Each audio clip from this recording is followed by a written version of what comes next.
Zdravo Slovenia. My name is Jules Declerieux. I use they them pronouns, and I am active with Transgender Netwerk in the Netherlands. We represent transgender people in our country.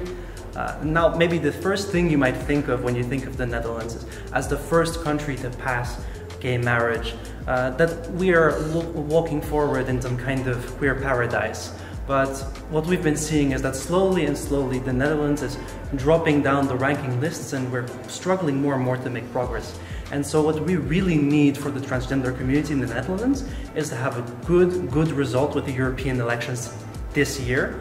And we need your support, because that's the only way that we can make progress. We need to work at every layer, national, local, and European. So please vote.